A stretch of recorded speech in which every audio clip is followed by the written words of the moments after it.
This video is brought to you by the people who think Alice, Tease, Yujos remains, Fanatio, Berkuli, Golgoroso, Amayori and everybody else is actually in love with Kirito. Episode 5 of Sword Art Online Alicization War of Underworld takes us to the final preparations against the coming war. We got returning characters and new characters as the armies live the final calm moment before all hell breaks loose, as Unlasting plays over both the Human Guardian army and the Dark Territory forces. Welcome everyone, it's me Gamerturk, your most reliable source of Sword Art Online information with Alicization Explained, featuring War of Underworld Episode 5, The Night Before Battle. As always, timestamps to individual plot points are in the description as well as the pinned comment for easy navigation, but to give you a quick rundown, we got a very solid adaptation this week, except for one moment where the anime just wants to hype the headcanon shippers excited over nothing by giving you a vague scene where nothing romantic exists, so those who don't care about facts can keep wildly speculating on their own. But if you're new to my explained series, what I do here is essentially provide you all the vital information on characters, events, action, lore from the source material, light novels, things that the anime did not convey properly or just did not have the time to, so you can still see the full picture. So make sure to subscribe and hit the bell icon to not miss any of the details in the upcoming weeks either, and gain an immunity shield against the pawns of Emperor Vecta swiftly spreading misinformation and uncontrolled spoilers like a pack of foxes. But then again, if you want to read the books for yourselves for the amazing experience, Amazon and Book Depository affiliate links are in the description and the knowledge of Stacia awaits you there. Here's a minor disclaimer that this week's Alicization Explained will be a relatively lightweight one. I had an incredibly heavy week at university, I'm still playing catch up, so the intention with this Alicization Explained is to cover key points and just be done with it. Weekly War of Underworld Q&A will take place as a live stream, probably tomorrow, to further save up on time, so do make sure to ask your questions there. I have not fixed the date or time yet, but as I said, it'll probably be on Friday, so stay tuned. But yeah, let's start with the detailed summary. With episode 5, we finished the contents of volume 15, Alicization Invading, so that's 5 episodes for a single volume, unlike the 6 episodes per volume we expected initially just over a month ago. It's not bad pacing by any means, but it shows why we had all those stuff cut back in episode 4 that I talked about, and kinda messes up with the intended cliffhanger effect of V16's ending that should have been the end of episode 12 to lead us into the break. But it's not like Alicization is short on cliffhangers anyways. As long as things are adapted properly, I don't see this specific thing becoming a major issue. But let's start with the contents. I love that despite not really focusing on Eldrie, they are really doing a good job at showcasing his emotions overall. At the beginning of episode, starting with Eldrie's hostility towards Kirito, because remember from War of Underworld episode 1 explained, Berkuli simply didn't share the entire truth with the Integrity Knights regarding what Quinella was doing and how she ensured their obedience, so they still consider Kirito to be hostile, and that only hits harder for Eldrie because he is the underling of Alice, and he truly did his best to do whatever is best for Alice, and he's kinda still trying to do exactly that. He's just not aware of the entire truth behind the things, as neither Berkuli nor Alice is willing to share the truth, but we'll return to Eldrie towards the end of the episode as well. But that takes us to the first bullshit scene, and there's no other way to go about this. If anything was to be cut out, I would prefer it to be this scene right here, because it was bullshit back in the novels, it is bullshit here in the anime, as if Berkuli was just pulling stuff from his back like a drunk person and fooling everyone around him. But on the other hand, I'm glad they adapted it because it ties in with the alleged quote-unquote kiss scene perfectly, despite the fact that I hate Berkuli's mental shenanigans here. And well, Kirito's expression says it all, like, the fuck you on about, old guy?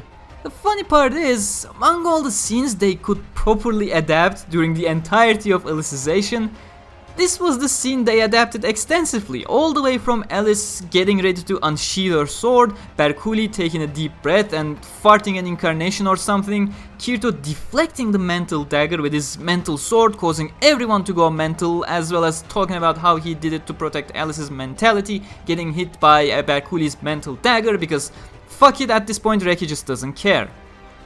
Or does he? You may be expecting an explanation from me specifically regarding this scene as to what the fuck just happened, but that's literally what there is, and the anime covered it borderline word by word. The only reason I'm mentioning this scene extensively is just to say War of Underworld will have lots of silly concepts because for the first time we are entering a strict shonen tier bullshit power creep escalation. but also because this scene is key to understanding what Alice would do in a minute. Yes, the controversial alleged kiss scene. Let's get this out of the way instantly. Nope, she's not attempting to kiss Kirito here by any means, and I'll have multiple explanations here layered into one another, but the most explicit one is, of course, I'll just show you the damn translation. You can stop the video right here and read everything happening for yourselves.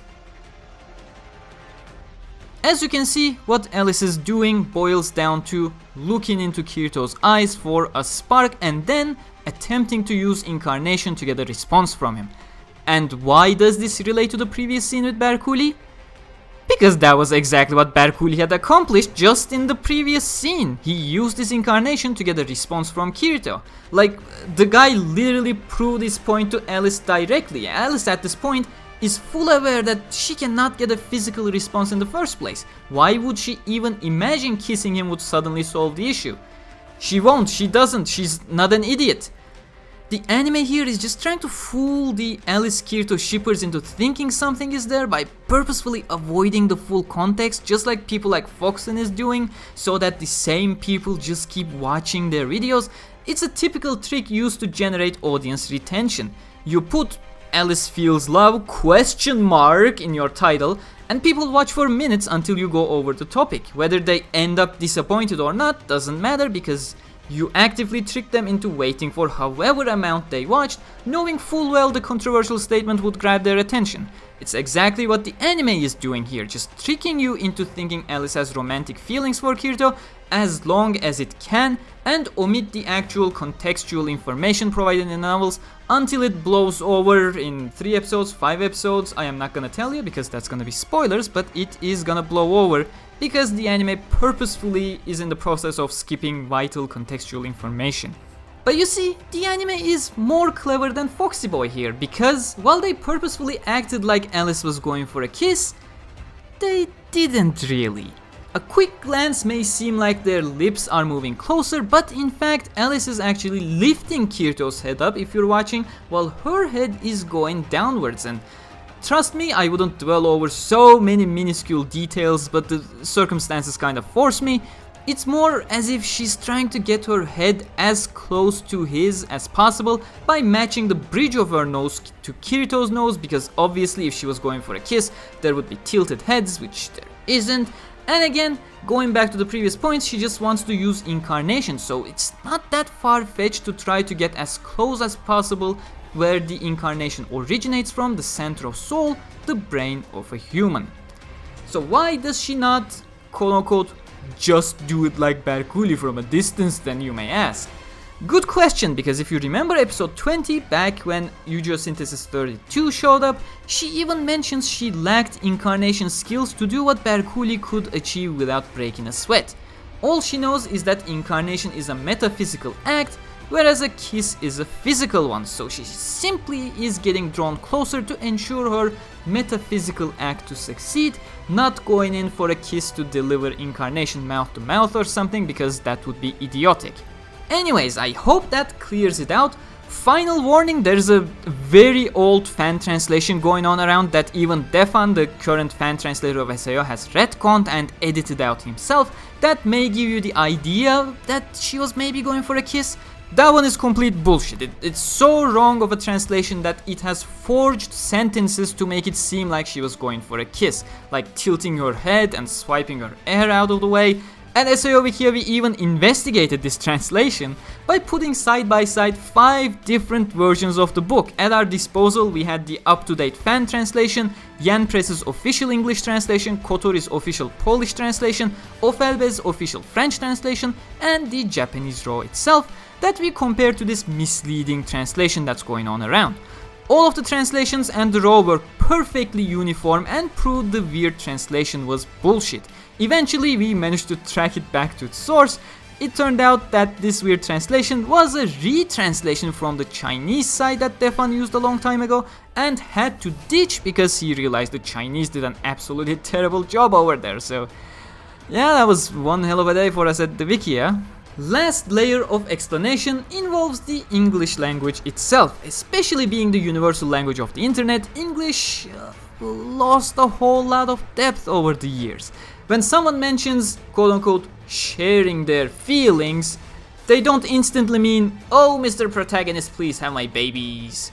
There are more feelings than just one. Alice makes it very clear time and time again that it's the highest form of admiration that she feels for Kirito, this otherworldly being that opened her eyes to the truths of this world and suddenly disappeared entirely. She always considered Kirito to be the answer all this time due to her admiration, and that's also signified in the scene back in the opening where she holds a key and holds it tight because eventually she understands that she must look elsewhere than the vegetable next to her for answers and find them herself. Anyways, that's why it wasn't a kiss, extensively explained, and also why you shouldn't be trusting everybody you hear on the internet because they read the book. Those people have just read the hentai translation instead. But yeah, searching for answers, looking for her own destiny, that's also why she decides to leave Kirito to Tize and Ronya's guardianship.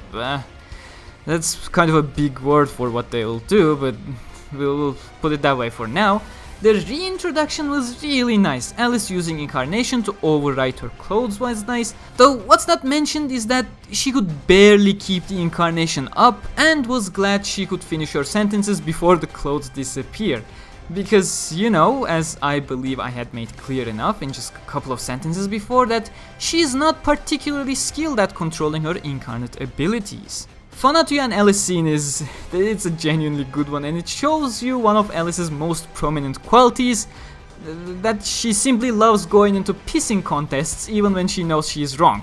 You'll see that quite often, keep that in mind. The music that plays over the scene may sound familiar as well, because it is. It's all the way back from Aincrad and a common one SAO uses for comedic scenes. The track is called With My Friend from the first SAO soundtrack. And Berkuli once again proves that he is the wisest person out there by simply running away from the confrontation. That's the moves of an experienced person right there. Anyways, at the meeting we got returning characters and new characters as well. We see all the available Integrity Knights in full-blown Power Rangers fashion, Fizel and Linel in the back, Düsselbert, Alice, Eldrie, and then the new ones. Well, not really new Integrity Knights per se, it's just they're right now being introduced into the story. The green-haired cutie boy is Renly Synthesis 27, and the one with piercing eyes is Shaeta the Silent as Synthesis 12. So both predate Alice as a knight in terms of chronology. They were the only two that could be made available for the war, aside from the ones patrolling other sides of the mountains and the central cathedral, of course. Fanatio's whirling blades are also there, Dakira, Jace, Jiro, and Hovren or something. Nobody cares about them anyways, except maybe for Dakira. But during the meeting you can also spot Kirito's mentor, Sortilina Serlut, who will have some screen time, and Yujo's mentor, Golgoroso Balto, who won't have any screen time, and he doesn't even have a voice actor anyways and will be forgotten once again really soon. Like to think he's part of the medical wing of the army, ordering people to strip to check their muscles. Light novel readers will surely get that reference, and those who don't, you may want to watch my episode 9 explained for the first half of Alicization if you want to get that reference. And one last time this week we return to Eldrie, and do I need to say anything at all about the scene? I'm genuinely very happy with this episode, especially with how they handled Eldrie. It was thoroughly needed as well, and I'm glad they took the care for him. You can really feel Eldrie's admiration, and for once Alice does understand something properly. That Eldrie is simply lying when he says he chose her for her abilities. Alice is aware that Eldrie had chosen her because he truly had shared a connection with her and the way he looked up to her. That's exactly what you hear in Alice's final orders as well. Take back your true life and your loved one, as Eldrie's memories that he doesn't remember flash in front of his eyes, very similar to what happened to Düsselbert back in the first half. And if it wasn't for the ending, the pretty boy would have been the highlight of this episode, but the ending is just too beautiful. It's not just a pretty looking ending either, it outlines the entire battle formations of both armies. Shibori and Kosogi in the front of the Dark Territory charge. As you can see, Kosogi is smiling for his plans to come, while Shibori is simply doing a war cry as the brute he is. Lilpilin, the leader of the orcs, taking a deep breath for the horror to come. Sigrosig of the giants looking like a statue because it's appropriate, I guess. Furger of the ogres preparing his crossbow, Iskan of the pugilist smashing his iron fists, and Though don't be surprised by the sparks, it's very much accurate and not an exaggeration. You'll learn more about that. Dee and Poe thrilled for the action ahead, and Gabriel is completely disinterested because he has some other plans. Then we move on to the front line of the Human Guardian army, which is protected by the three knights, Düsselbert on the right flank, Fanatio and her whirling blades including Dakira in the middle, and Eldrie on the left, and goddamn Pretty Boy even wins the ending sequence itself as we focus on his troubles once again. He really deserves the extra screen time considering what he is going through right now and what he will go through in the next couple of episodes as well, as he's blaming himself for 6 months already, which is affecting his concentration deeply as we see him try to grasp his frost scale whip even harder. Moving on to the support squad behind the front line, right flank is covered by the feared Shaita the Silent, also babysitting Fizel and Linel, Renly responsible for the left flank just behind Eldrie and completely shitting his pants in absolute terror, and Berkuli in the middle, and he does look focused for a reason, just look forward to him. And of course Alice getting ready for volume 16, Alicization exploding, while Tiza and Ronya, who promised they would protect Kirito, bring him to the war zone instead of staying back at the support tent for some reason, but who cares, it looks cool. Quick opinions about the episode.